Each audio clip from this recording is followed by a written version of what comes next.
Bonjour, bienvenue au musée de l'horlogerie du décolletage de Cluse. Et bien de retour pour un nouveau live. Ça m'avait un petit peu manqué, donc j'espère que vous aussi vous allez apprécier ces retrouvailles et cette nouvelle vidéo. Aujourd'hui, comme je l'ai annoncé un petit peu plus tôt sur notre page Facebook, on va parler d'une montre bien française avec un nom qui fait bien sourire. La montre oignon que vous voyez ici. On va parcourir un petit peu l'histoire de cette montre, comment elle est apparue, quelles sont ses caractéristiques, comment est-ce qu'on peut la reconnaître. C'est parti. Voilà. Alors, la montre oignon, tout d'abord, c'est une montre qui va apparaître sous le règne de Louis XIV. Plus précisément, on est sur la fin de son règne. C'est une montre typiquement française qui se reconnaît par sa forme, comme ceci, et le décor juste là au dos. Voilà.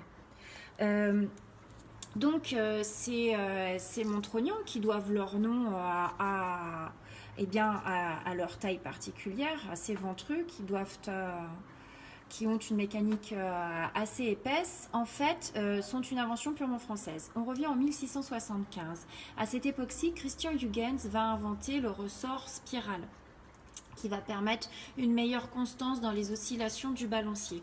Du coup, comme le balancier va pouvoir osciller plus précisément, forcément, votre montre, elle va pouvoir être beaucoup plus précise. Et à cette époque-ci, les horlogers français étaient persuadés que plus le balancier était gros, plus la mécanique serait précise. Donc, on va avoir des montres d'une taille assez importante, comme ici. Je vais vous montrer également, voilà, ça c'est un portrait qu'on utilise au cours des visites guidées.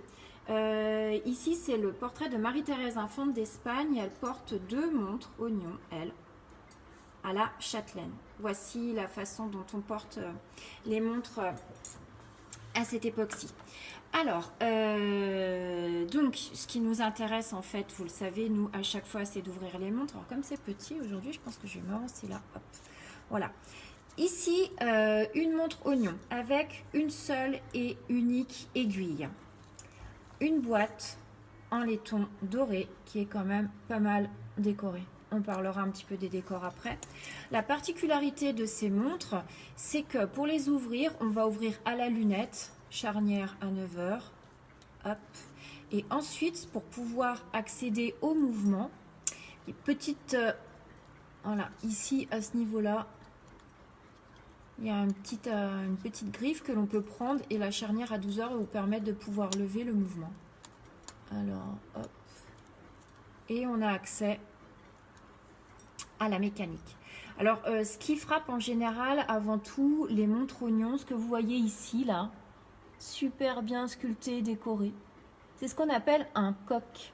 Le coq de montre, c'est le contre-pivot du balancier. C'est-à-dire que sous cette pièce, tout ajouré, eh bien, va se trouver notre balancier annulaire. Quand je vous dis que les horlogers pensaient que plus le balancier était gros, plus c'était précis, je vous ai pas menti, hein, ça tient presque toute la taille de la platine. Au niveau de la mécanique, on va faire un petit demi-tour. Voilà, on est toujours sur de la construction, j'essaye de regarder avec la lumière, très très simple, hein. Ça va être un mouvement à verger. La roue de rencontre, il y en a une partie qui est là. Il faut que je me pousse parce que j'ai des problèmes. Alors, juste sous le 12 heures, j'espère que ça va pas trop être pénible, les problèmes de connexion. On va retrouver ici le ressort et ici la fusée avec la chaîne qui s'entortille autour. Alors, j'essaye de vous montrer la chose sans bouger le balancier. J'espère que ça passe pour vous. Là, vous voyez bien la fusée. Et ça va être compliqué à chaque fois que je m'approche, je perds la connexion. Et là, vous voyez le barillet avec la chaîne. Autre chose aussi qui marque les montres oignons, ce sont les piliers que vous voyez ici, qui vont maintenir les deux platines et laisser apparaître la mécanique de la montre. Donc une mécanique, vous avez vu, très aérée, hein, toujours du fait de cette taille du balancier. Donc voilà pour la mécanique de cette montre et ce coq. Cette montre-ci, elle, a une seule et unique aiguille. Comment je vais faire pour remonter ma montre avec une seule et unique aiguille? Eh bien, carré du centre, la clé, je remonte le ressort de ma montre. Voilà comment ça va marcher. Comment je vais la mettre à l'heure? Avec le doigt, je vais bouger l'aiguille. Celle-ci a une boîte qui est en laiton doré. Je vous en avais présenté une autre il y a quelques temps de cela, en galucha. Hop, voilà. En galucha, vous vous souvenez, c'est du cuir de poisson cartilagineux, cuir vert. Alors ça va être la mode avec la Pompadour qui va adorer ça. Je vais ouvrir celle-ci qui date des années 1690. Donc toujours pareil, hein, vous avez vu, on ouvre la lunette, on vient prendre la petite pièce qui est juste là, on ouvre à 12 heures et sur celui-là, un coq absolument génial. C'est ce qu'on appelle un coq penduléum en fait. Et puis vous allez retrouver également la signature de l'horloger. Celui-ci étant la douceur à Paris. J'adore le nom de cet horloger. Je trouve ça génial. Hop, donc je ferme. Même chose, celle-ci pour la remonter, eh bien au carré central. Par contre, vous avez vu, deux montres avec une seule et unique aiguille à décor de fleurs de lys.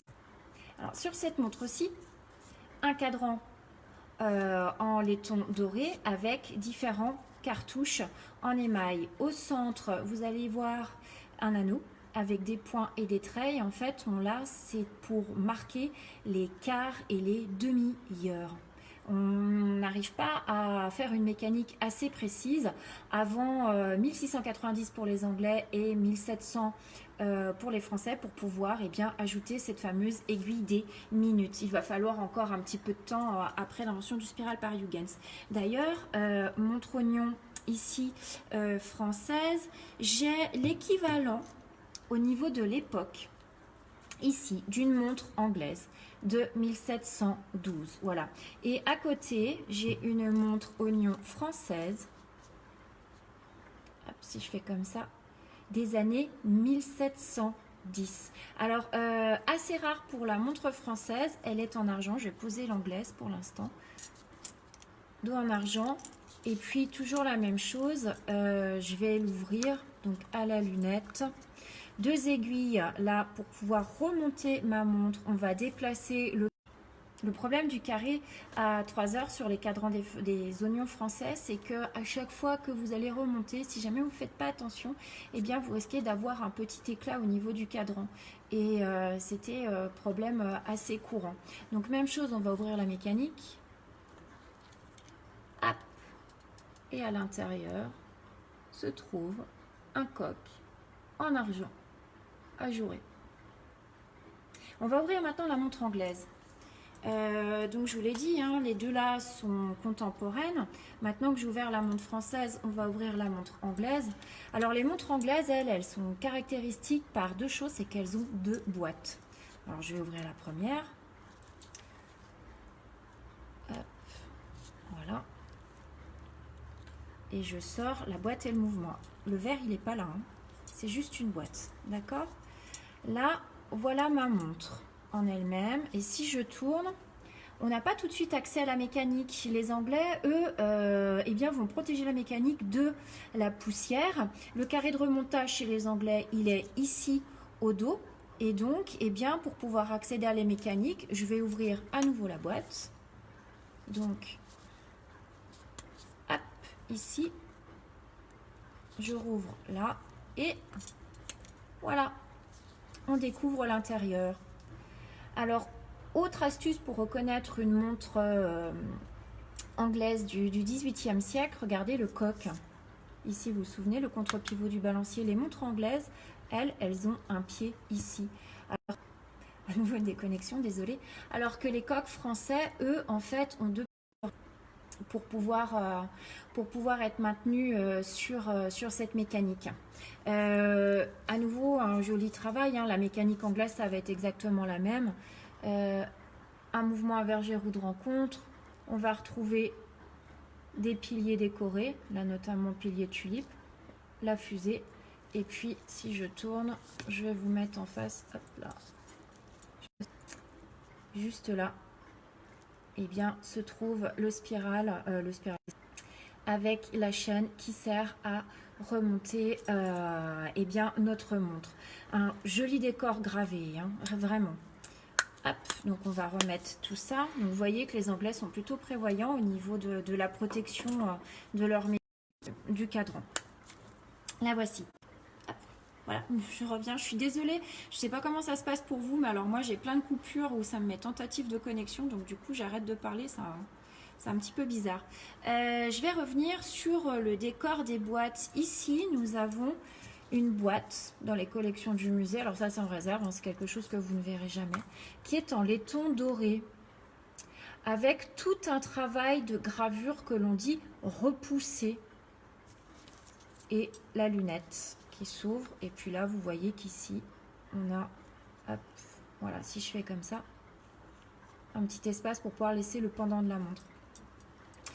Cette boîte-là, elle est quand même beaucoup moins grosse que cette boîte-là. Là, on est plus sur des montres oignons sous l'époque Louis XV. On va quand même réduire un petit peu la taille de la mécanique sous Louis XV. Mais ce qui est très intéressant avec ces montres, c'est que certes, même si elles commencent à devenir précises avec le balancier spirale, il n'en reste pas moins que ça reste toujours une pièce d'apparat. Donc les boîtiers vont être décorés à l'aide de dessins d'ornementistes de l'époque. Un des plus connus, c'est Bérin. Et si j'approche un peu, le décor en général que l'on va apprécier, ça va être tout ce qui va être décor à motifs floraux, arabesques, feuilles d'acanthe. Et j'aimerais bien que ça ne coupe pas, puisque, alors attendez, je cherche sur les côtés. Ah, voilà, ici. Si je mets comme ça, là, je ne sais pas si c'est flou ou pas. Ici, il y a un petit écureuil. Je continue de tourner. Ici, se trouve un oiseau. Et il y a un troisième animal, juste ici, qui est un lapin. On apporte énormément de soins au travail de ces boîtiers de montres, puisqu'encore à nouveau, ça reste un objet d'apparat. Et puis, je ne sais pas... Je me souviens plus si je rouvre celle-ci. Normalement, il y a une partie... Non, elle n'est pas décorée. Ce que vous voyez ici, là, la part, toute lisse, c'est ce qu'on appelle la batte. C'est un ressaut sur le mouvement de la montre qui va permettre de pouvoir fermer la lunette. Et bien à nouveau, comme je vous avais dit, le galucha. Voilà, ce cuir de poisson originaire d'Asie. C'est toujours vert, le galucha, hein, d'accord, et qui était très apprécié à la cour de Versailles. Voilà. J'en ai terminé pour la présentation de ces montres. J'espère que ça vous a plu. Si vous avez aimé, n'hésitez pas à liker la vidéo. Je suis désolée du désagrément que ça a pu vous poser si jamais vous avez eu des coupures de connexion. Et puis, eh bien, si vous voulez venir découvrir ces montres, n'hésitez pas. Jusqu'au 31 août, le musée est ouvert tous les jours, 10h midi, 14h, 18h. Pensez à réserver votre place parce qu'avec les restrictions sanitaires, on n'accueille pas plus de 20 personnes dans le musée. Et puis, si ça vous a plu, si vous avez des questions, n'hésitez pas à nous contacter. Et je vous souhaite une bonne journée et puis, eh bien, je vous dis à bientôt. Merci et au revoir.